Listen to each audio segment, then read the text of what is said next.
Yes, that is right, folks. I'm going to be interviewing Channel 4 F1 commentator Alex Jacques. How are you doing today? I'm very well, Jack. Thank you very much for having me. Looking forward to it. Good. So, how was the off season actually for you? Like we had a long, hectic season last year. So, how's that break for you?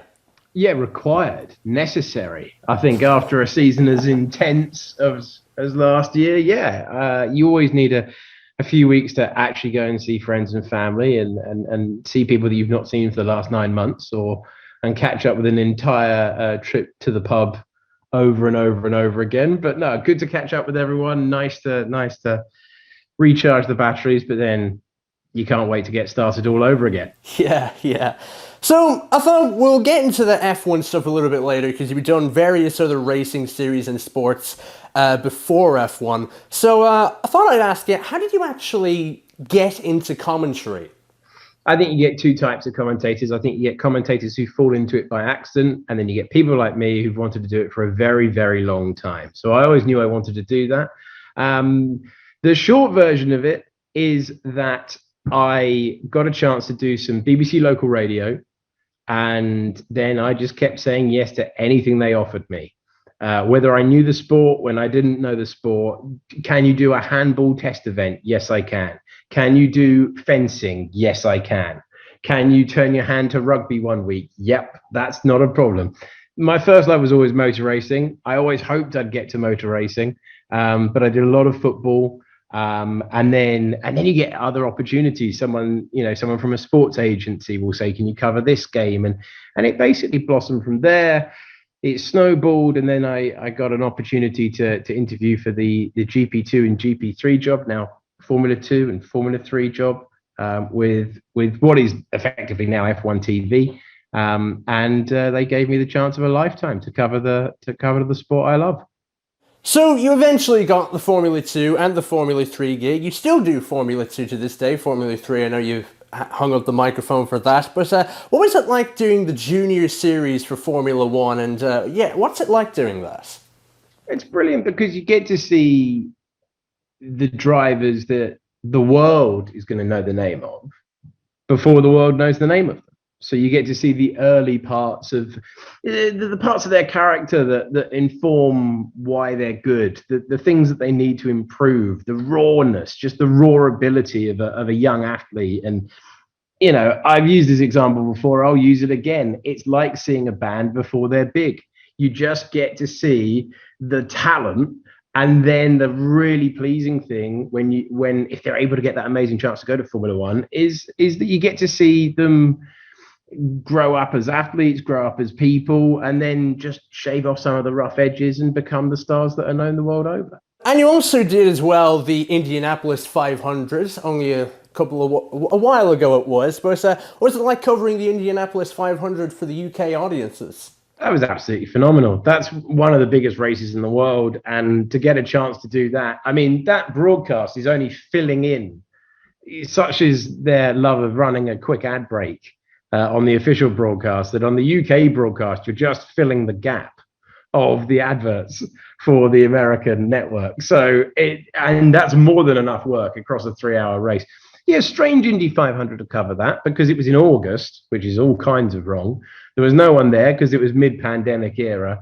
And my co-commentator that day was the other side of the wall. I couldn't see him, so we were a little bit worried about butting into each other. In the end, phenomenal experience, and genuinely those are the days that you really treasure, because you discover these big races and you always dream of doing them. So to get a chance to even do one Indy 500, genuine dream come true. Wouldn't blame you.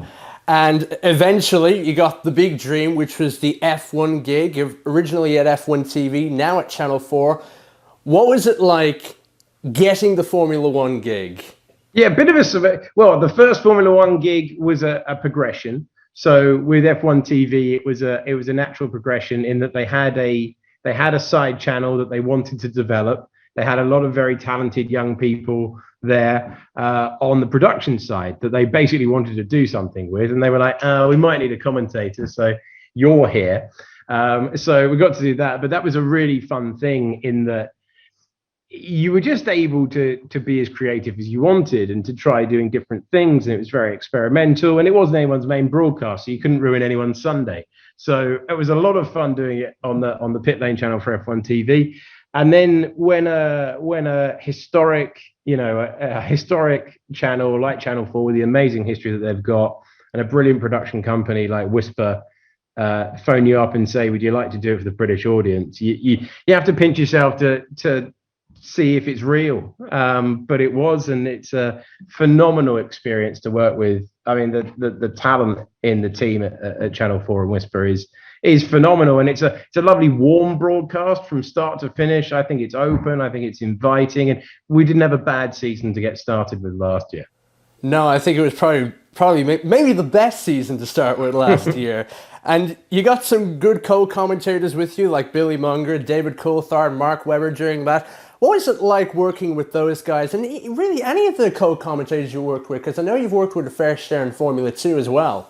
Well, David Coulthard is an awards-winning sports pundit. He's been there, he's done that. He's got the trophy cabinet as well. Same with Mark. They've between them, they've raced in so many Grand Prix that, I'm not trying to make them seem old here, but they really have seen virtually everything. And that wealth of experience and the fun way that they bring it to the broadcast, that's just a treat. It makes my life incredibly easy, because sometimes you might ask them a question that you're genuinely curious of. Sometimes you're just trying to get a very complex piece of information distilled for the audience. And they're brilliant to work with. Billy's got great enthusiasm and energy. He's got a real beautiful everyman quality of being able to take something very complex, put it in a sentence that absolutely everyone can understand. And he's an infectious personality. He's just been covering the Paralympics. Unbelievable amount of talent for that lad. And then if you go wider than that, I've had the privilege of sharing the combox with Alex Brundle, who is absolutely a chip off the old block, just an amazing broadcaster, and he's still racing at the moment.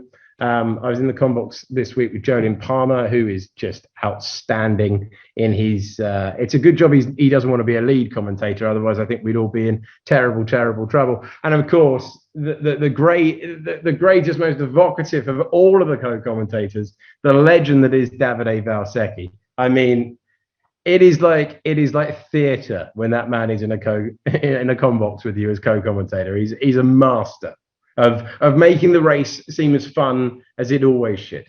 Yeah. As well as that, you've also done some voice acting for the Formula 1 game when you choose the Formula 2. Now, I've actually spoken to a lot of voice actors of what they found to be a voice actor. So I was wondering, what was it like for you, who probably never did any acting, to do acting for a video game? That's a very good point. Yeah, I like the fact that you've spoken to actual voice actors rather than me doing an impression of. It's a bit of a weird thing when you try and you're trying to recreate your performance, but a lot of commentary is carried by that adrenaline, and maybe the volume you're going at is set by the fact that you're next to a racetrack with roaring engines. So recreating, it's a fun challenge. It's a fantastic team at Codemasters. They're really enthusiastic, and even spending 5 minutes with them before the first time I did it, 5 minutes with them, just the sheer passion they have for their jobs. You don't want to let them down with a subpar performance in the voice booth. So yeah, it was a little bit of a combination lock to crack, in that it is difficult making it sound realistic, but eventually we got there. And yeah, always enjoy working with those guys. And I tell you what, the first time that you play the game and it's you coming out of the speakers, it is surreal, but it's a proper buzz, because those are the games that I loved as a kid, and specifically the Codemasters games. They had amazing, Tonka touring cars and just fantastic games. And yeah, genuinely wonderful to be part of that. Yeah. And as well as that, in that same F1 game, there was also the Breaking Point story that you had to do a bit of acting for as well. Did you find it harder to do because you had to name all these sort of fictional characters that never raced an actual race? No, I really enjoyed that part, because you can have fun with it, because it's something different. So much of it is, all right, here we are. We've come to the end of a long Friday. I'm covering a lot of championships today, and we're reading a classification of 30 drivers. This was something different. This was something fun, and hey, you could do something different with it, and yeah, really enjoy it. As well as that, there's also the F1 esports, which you've also done commentary for as well. So I suppose what I'd like to ask is, what's the difference between commentating in real F1 and video game F1? When they're side by side, when it matters, not a huge amount. It can sometimes be a bit easier in truth, because they have the graphics can't lie. There can be no problem with the timing loops. You've got the actual order on the left hand side. They're down at all times. But no, those guys have put in the hours, right? They've practiced loads, and they're if it's side by side across the line, I'm absolutely going to be as excited.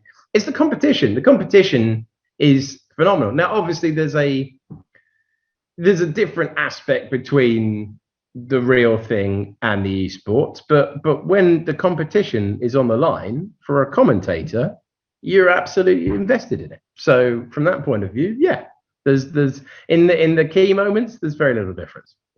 That's actually quite interesting to say, and it kind of makes sense as well, because isn't one of the F1 esports drivers now in one of the Formula series? Yeah, that's right. Yeah, Bölükbaşı. He is and this is a fascinating narrative for this year, because for so many years, I think marketing departments have typed away more in hope than expectation that the game might lead to reality. But he's going to make that leap. He's going to make that change. He's going to race in Formula 2 as well. And it cannot be overstated how impressive that car is. All right, take Formula 1 out of the equation. That is an enormously powerful, heavy, the braking performance of those cars are outrageous. You know, every once in a while there's an idea of like, well, why don't we get the Muppet commentator over there to go and, you know, test one for a day? And then they're like, no, because he'll make a mess of the scenery. So all the hours that Gemma's put in, he is going to face something genuinely wonderful, and you wish him all the best. And it would be a shot in the arm, I think, for esports the world over. It'd be an amazing story. We've seen sometimes in the Race of Champions, haven't we? We've seen occasional esports stars there rock up and be champions, no less, of motor racing series with one performance. But this is going to be something slightly different. This is going to be a huge campaign on the Grand Prix weekend. Big fan. It's a big occasion. It's going to be an experience for him, and I wish him all the best. You also have interviewed a load of the drivers in F1, so even in F2 as well. So, like, which of the drivers did you like interviewing and chatting to, and what are they like? They're all, I'll tell you this honestly, Jack, they're all very easygoing on the whole. I've never really come across, in Formula 2, I do interview all of them. Formula 1, I'm trying to think. I don't think I've ever interviewed Lewis, but apart from that, I think I've ended up interviewing most of the others. I've never found, you've got to engage someone in a manner of interview in the way that they'd like to be, right? So right now, we're having a nice warm conversation. You're not trying to catch us out. You're not trying to do anything like that. And there is a space and time for that sort of question. And we have an amazing press corps in Formula 1 who have got, you know, variety of different experience levels. And there's people there who can hold the power to account when it's needed to. That's not always the interview that you're doing, though. If you're doing an interview, you might get 10 minutes with a driver. If you're doing I did the replacement for the drivers parade in the pit lane in Imola last year. You're interviewing half the grid in half an hour. You know, you're trying to find the facts about the day out. Kimi Räikkönen, bless him. I'm not sure I've ever seen anyone disappear from a conversation, let alone an interview, as quickly as he did when I'd asked my final question. He got the last word out, and he'd just already begun to turn. And he was like, who is this Muppet in front of me? My word. They're getting worse and worse. And he disappeared back into the garage. But there's some really fun characters. The year for Formula 2 that was amazing was 2018, George Russell, Lando Norris, Alex Albon, so many characters. And we used to do something called the F2 Drivers Parade, which was, I don't know. The first time someone said we're doing an F2 Drivers Parade, I thought they were pranking me, but they were not pranking me. And we were on a flatbed truck going around the circuit at Silverstone. And it was a lot of fun. And it was basically just trying to introduce their personalities to the fans in the grandstand and then clip it up for social as well. And you got some right nonsense with that. You know, George Russell and Alex Albon were always trying to feed me questions to trip up the other one, because they're really good mates. So George would say, ask Alex about this, and Alex would say, ask George about this. And then it would go out to a full Silverstone. And I was like, I can't believe we keep getting away with this every week. But yeah, that year was a lot of fun. It's great to see all three of them make F1. It's great to have Alex back on the grid this year, because they're brilliant characters, obviously amazingly talented, but it's the characters as well. That's what Drive to Survive has been able to illuminate like never before, the unseen personality. And that's not just one type of personality, right? That's not just one sort of like, yeah, I'm an alpha, oh, wouldn't want to be racing me today. You know, you've got different types of people on the grid now. I feel that like 20 years ago, if you'd made Drive to Survive, they would have all pretended to be a certain something. What I like about where Formula One is these days is I feel that the drivers are allowed to be themselves. And so some might be slightly introverted, some might not like the nonsense. And then you have someone like Daniel Ricciardo, who's, you know, a few years away from doing stand-up by the looks of things. He's such a funny guy. So yeah, it's great that we've got so many different personalities on the grid. Yeah. And as well as you mentioned, you did the pre-show parade for Imola. I wanted to actually ask you a little bit about that, because there's a question that a lot of those guys ask, which is basically say about the race in your own language, essentially. Yeah. How do you know what they're saying? Well, you got no idea. So they could be being incredibly insulting towards you, and you would just be nodding there, and at the end you'd say thank you very much. So that is one of the perils of the job, in that you've got absolutely no idea what they're saying whatsoever. Yeah, and I always think it's a really weird concept, right? Because if I asked you to remember, if I now said, oh, could you sum things up in another language for me?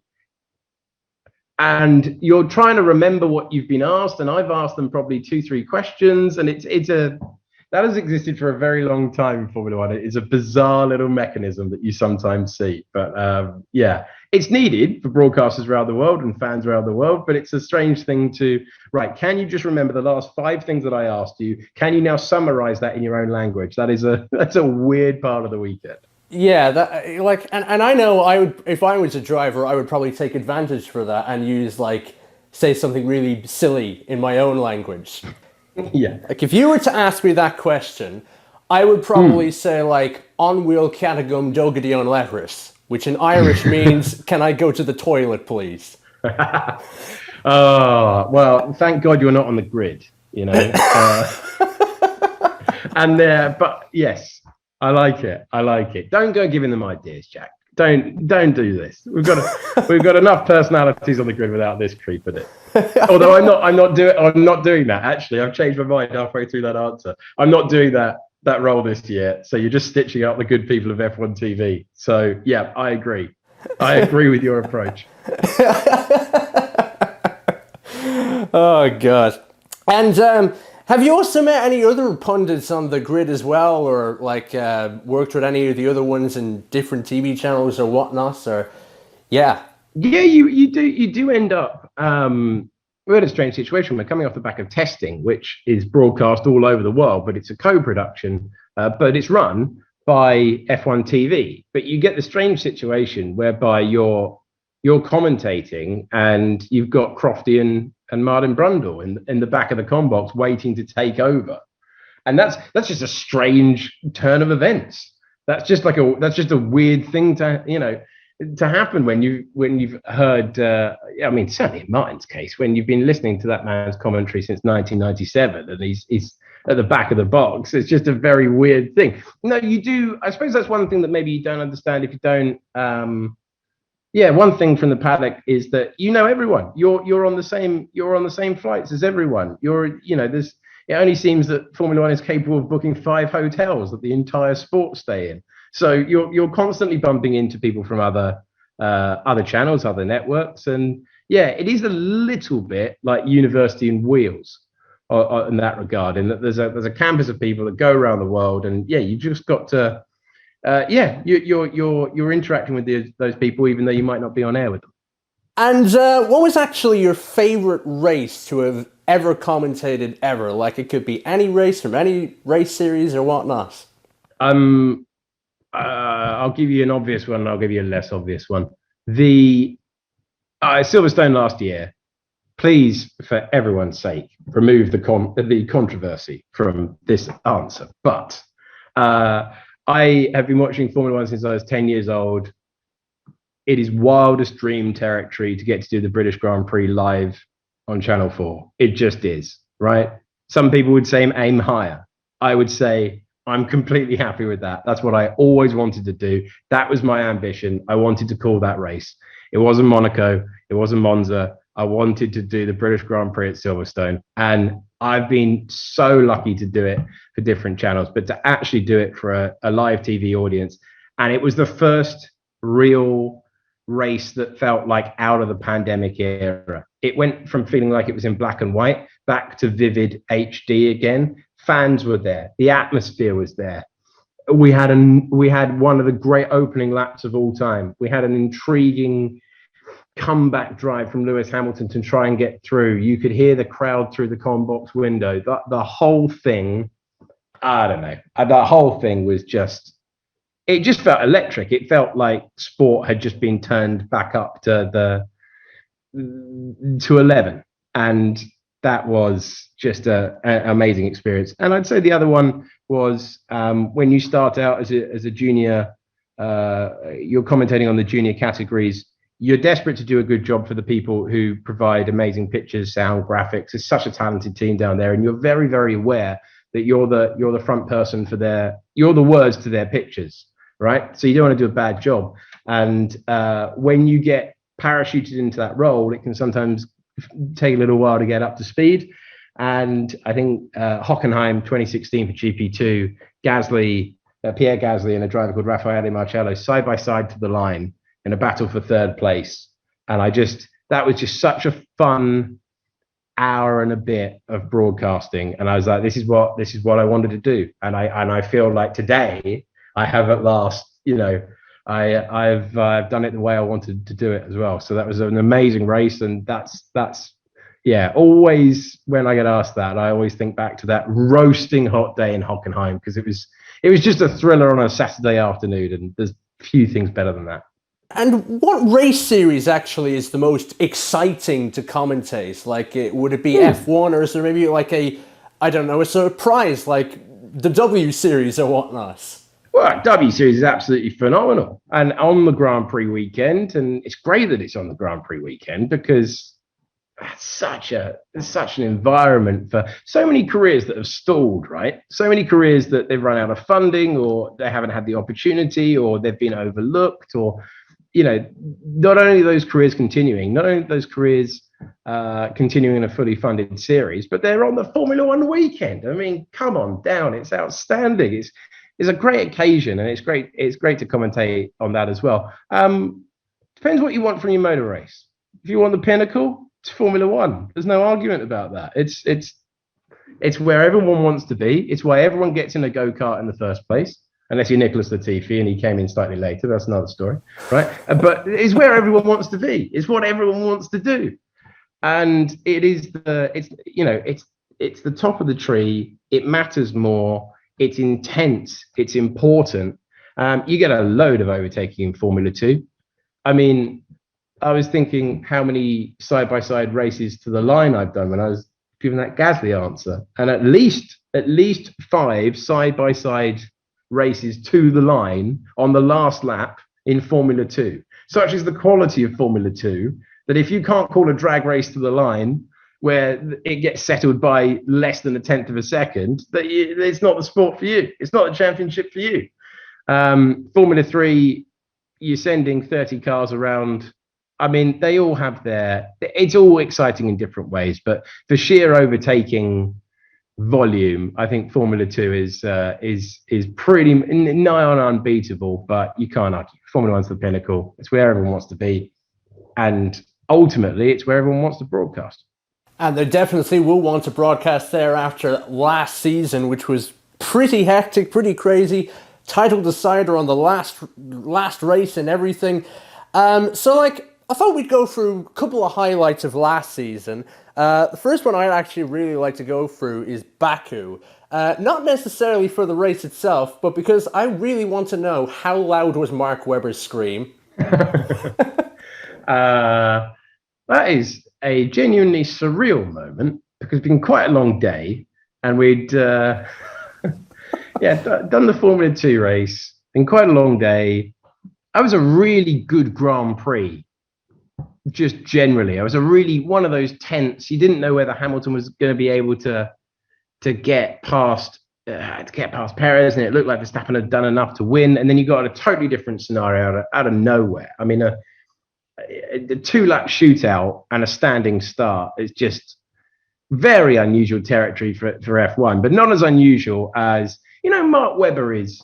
Mark Webber is absolutely what he seems. He's the loveliest bloke. He's had a phenomenal sporting career. This is a guy who climbs mountains for fun, right? You know what I do for fun, Jack? I sit on the sofa and I watch television like a normal person. He climbs mountains, right? And he loves it. And he's always up to something. He's always up to, just cycling for 3 hours casually. What of it? Doesn't matter. So the weird thing is, at a start, you are eyes on stalks, nose on the screen. You can go and see the footage. I am quite literally commentating at a ridiculous angle, and I didn't even know I did this until they put the Combox cam in. And then I knew that someone had made an unusual noise. Lewis Hamilton takes it away, but he lost off, and he's lost it. But it's the opening lap of it's the lap that decides the Grand Prix. So I'm like, has someone just screamed very loudly? Like, what's going on? But no, it's one of my favourite moments of the entire year. But you don't quite. It's very noisy in your head on an opening lap. It's so much going on that I couldn't have told you who screamed. But yeah, we had a good laugh about it afterwards. That's actually surprising to me. I actually thought it would be quite obvious that you'd actually know that was Mark's scream or whatnot. You're really. It's odd. The focus. You're really tuned out of of anything apart from, in all honesty, the top 6 cars, and then you're checking behind afterwards. But no, it's just the hardest lap is the first lap is the hardest thing to do, and one of the coolest things to do in sports broadcasting. But it's where you do well or badly. So yeah, you block out almost everything else. And you're not expecting your co-commentator to come in at that point, right? So through turn 1 is your territory. So yeah, that's why I had no idea what had happened. And there was other highlights of last season. So what were like your highlights for last season? Like sort of races, qualifying laps. What was the highlights for you? I think I love the fact that at the start of the year, Max Verstappen was going to have to win a career's worth of victories in order to take the title. You've always got to roughly get to 10. And he had 10. And if he got another 10, there was a chance he might be champion of the world. And then the fact that, I was absolutely astonished at Lewis's drive in Brazil. I thought Verstappen's drive in Austin maybe got lost in the noise. I mean, that is Hamilton territory. He's always been good there. You're getting to the serious end of the season. That's when pressure can start affecting drivers. And I don't care who you are. I don't care how much talent you've got. Until you've been through certain scenarios, you have no idea how you're going to react to it. I mean, the last title Max Verstappen won was a go-kart title, right? And obviously he's never collected the other trophies because he's been elevated immediately because he's so quick. But I think that all round. I love the Monaco qualifying session where we ended up with Charles Leclerc on pole after he put it in the wall. Very unusual circumstance. That was qualifying at Monaco is always a thrill, so that was great. But the the simmering to boiling to overblown story of that championship is always incredible to watch. It was just incredible to see develop. And but for me, the highlight of the entire year was the opening. Everything before Cox Corner. I'm not going to get into what happened at Cox Corner, but the sheer, it was like motor racing redrawn as boxing, with 120, 30, 40,000 fans roaring. It felt like we'd gone from a weird version of sport that had been slightly diminished to an absolute epic. And that opening lap was, I don't know. I just thought that was some of the most thrilling Formula One I've ever seen. And yeah, that was my highlight of the year. And I wish they'd both made it through, Cops, because you wondered where it was going to end. It was side by side for so long. It was astonishing. Yeah, that was a really good race, and I'm glad you highlighted the US Grand Prix, because that was a really good race for Verstappen. I remember a lot of people I know at the time saying, "Oh, he's already got it in the bag, that race." That's how good it was for Verstappen. Some of the highlights I had, like one I found a bit of a highlight was in Qatar when Fernando Alonso got P3. What did you think of that? I genuinely really pleased for him, because obviously with some different career decisions, he could have many, many, many more titles. But to come back, didn't need to come back. More money than we'll ever see anyway. Nothing to prove. Everyone knows how mighty he is behind the wheel. But to come back and to have that project and to still be trying to chase down wins and podiums and just excellent. Just all you really want to see is the best drivers in the world be their best. And going into this year, you just want to see the driver who does an amazing job have the opportunity to reach the podium. I think that's everyone's ideal version of Formula One. So for him to be able to do that when there was that risk with the tyre, when you didn't know whether it was all going to, and we've seen enough in the last years of Formula One to know it could have gone with a couple of corners to go. He might have had to drag it home on three wheels. There's precedent for it. So great to see an all-time great like that back on the podium, where he should have been. I was thinking during the call of that race, what a real loss, not just for him, but just for motor racing, that he hasn't been at the sharp end for that entire period of time. Because if you think back to something like Budapest, what a thrilling battle between Hamilton and Alonso, and that was brilliant. We haven't seen it for so many years, and it is a shame that he's not been at the sharp end for all those years, because he's clearly unbelievably capable still. Yeah, and that race in Budapest was brilliant during that race. That was a really good highlight as well. And another good highlight was, to me, the qualifying of Spa. Not the race, because there was no race, but the qualifying where George Russell put, let's say, the 8th fastest car on, like, the front row. What was it like commentating that piece there? It certainly feels like the wildest I've ever gone on a qualifying session was that lap. Because it's one of those where you know what the timing graphic is telling you, and you've checked your other timing page to make sure that the graphic isn't wrong, and you keep going back between the two. And you're like, nope, he has got a chance to take pole in a Williams on the longest lap of the year. And all the logic in your brain is that you're pushing that out, and you're like, talk about what you're seeing, because if he puts that Williams on pole, there isn't, and then the thing about that is sometimes you might make notes and bullet points, and you're never preparing something because you want it to sound authentic, but you might cue things up in your head along the lines of, like, I really want to highlight this specific thing if he gets in the top 4. That is just pure fan invested. You've watched him win GP3, Formula 2. Suddenly, in the 8th fastest car, he's doing something that shouldn't be possible. And you want to see.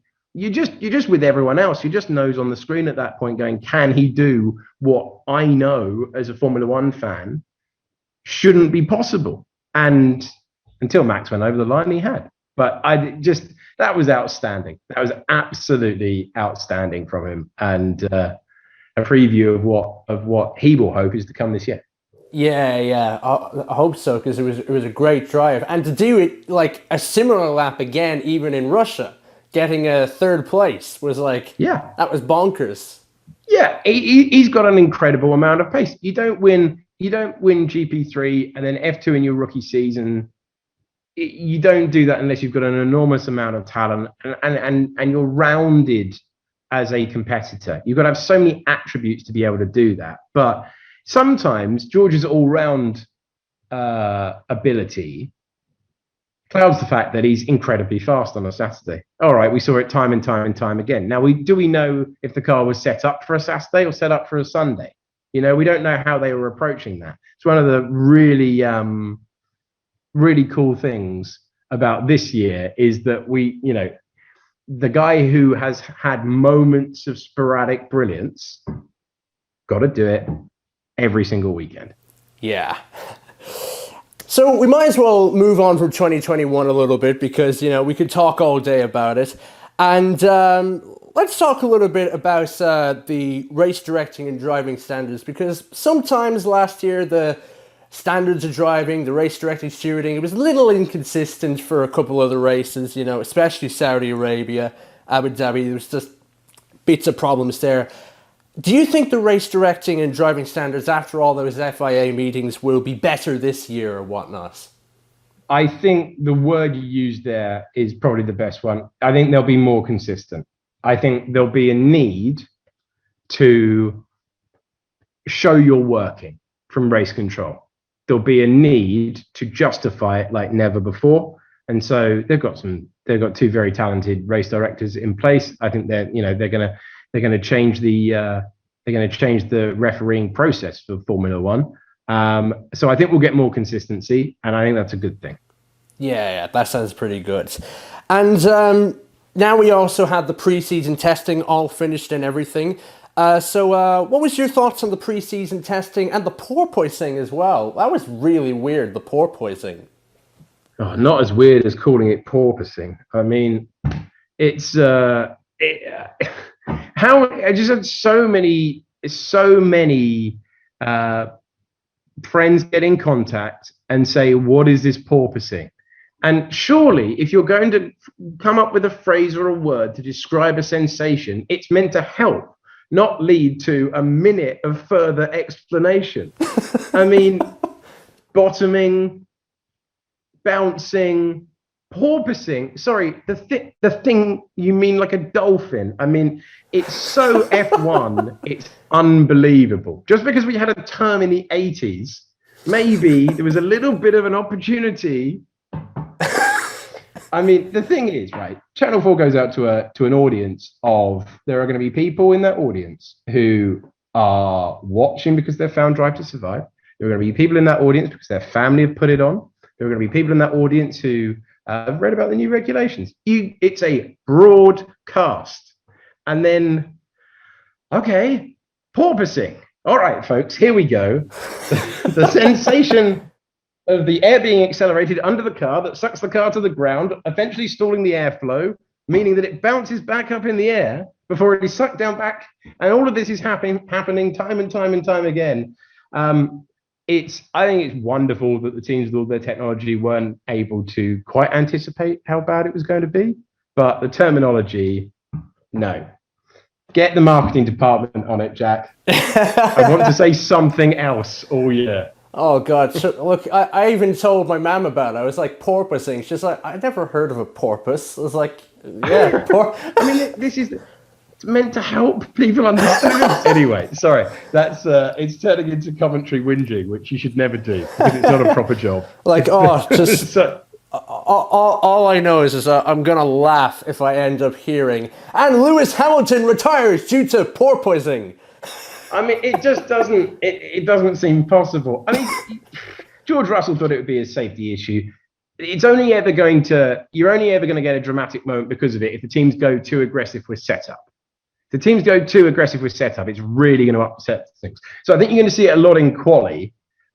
But or maybe performance runs on a Friday, thinking about it, and not quali. But no, they're just going to have to raise the cars up. It's as simple as that. But then other teams but then the development race to be able to run your car as low as possible and not be affected by it, it's going to be a key part of who's fast and who's not. Yeah, definitely. Now I've got a couple of questions from my friends, mostly to do with the 2022 F1 season and predictions, some not. The first one is from my friend Billy, and he's wondering who has a better opportunity to win a race in 2022, Charles Leclerc or Lando Norris? Charles Leclerc at this moment in time. Yeah. Lando Norris, unbelievable season, breakthrough brilliance, but McLaren lost a lot of track time, a lot of effective track time with their brake problem in the Bahrain test, and so Charles Leclerc is better poised at this moment in time. Yeah, it does sound it. And I have a question from one of my friends. I'm not sure if you want his name to be mentioned, so I'll call him by his YouTube name, J Hicks. He has two questions for you. One of them is, what's the most exciting thing about the 2022 cars? That it's going to be providing better racing, that it's going to change things, that I don't think it's going to be quite as... that you're going to see more overtaking, and as a result, that is going to make the season more unpredictable, and more overtaking is always a good thing. So you might get pass and repass, you might get an even better spectacle than we had last year. And he also asked, what team will be the dark horse this year? I mean, early on, Haas have got to get their points early on. They're the smallest team in Formula One. There's going to be a development arms race. They're not going to be able to compete in that department. They have got to, no operational errors. They've got to hit the ground running, and they've got to take every single point they can in the first 5 races. If that car looks I don't think it's not as quick as the testing time suggests, but if they get a load of 8th places in the first few races of the year, that will be great. Dark horses for the title. Seems ridiculous to call Ferrari a dark horse, even though that's literally the badge. But anyway, they have a concept that's going to be quick at the start. Whether they can develop that car all the way to the end of November, we'll see. But I don't think there's going to be any real surprise on Constructors' Championship by the end of the season. But by the middle of the season, yeah, I would expect to see Haas slightly higher than we saw them last year. Definitely, and I hope so as well. Gee, like they've been just in the dark the last few years. Like they just, I want them to see them doing well. Yeah, I mean, yeah, they're a likable team. They're a likable team, and yeah, exactly. You want to see teams that provide a lot to Formula One do well, and they're absolutely deserving of that. And my mum was sort of wondering why my mum has a question she does, but she was wondering, is Lewis Hamilton actually sandbagging, or is there actual problems with the Mercedes team? I saw someone upload a compilation of Hamilton claiming that Mercedes were on the back foot after testing for all the way back every year from 2017. But no, when you're sawing bits of your car off on the last day, you're not sandbagging. So our Mercedes are phenomenal at diagnosing, improving, and eliminating problems. We saw it last year. They were miles off. They won the Bahrain Grand Prix. They managed to snatch that one away. So Mercedes might be on the back foot, but it won't be for long. But no, I don't believe that they're I don't believe that they're sandbagging. No, I think they're going to be third at the start of the season. Anyway, you're going to need to cut this out when they've got a 1-2. I'll be in touch.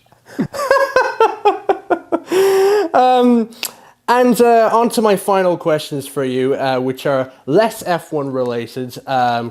2 from me, 1 from my friend. The first one being, perform the hardest tongue twister you know. Oh, absolutely not. I mean, absolutely not. I mean, that is a horrible task. I used to press the buttons at a local radio station. There used to be a newsreader, and he used to do red lorry, yellow lorry, red lorry, yellow lorry, red lorry, yellow lorry, all the way up to being announced for the news. And I don't know, they made that. He had a different one the entire time, and I was like, why are you doing that? That's just torture. So thanks, but no thanks. Would you screenshot an NFT for literally no reason?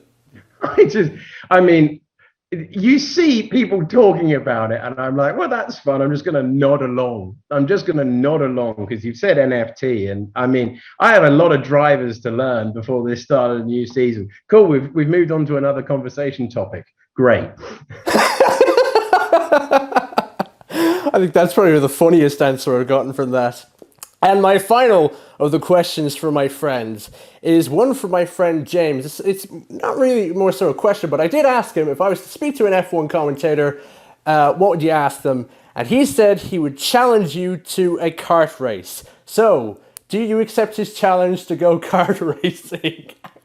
This interview has taken a turn, and I'm both a fan and not a fan of it all at the same time.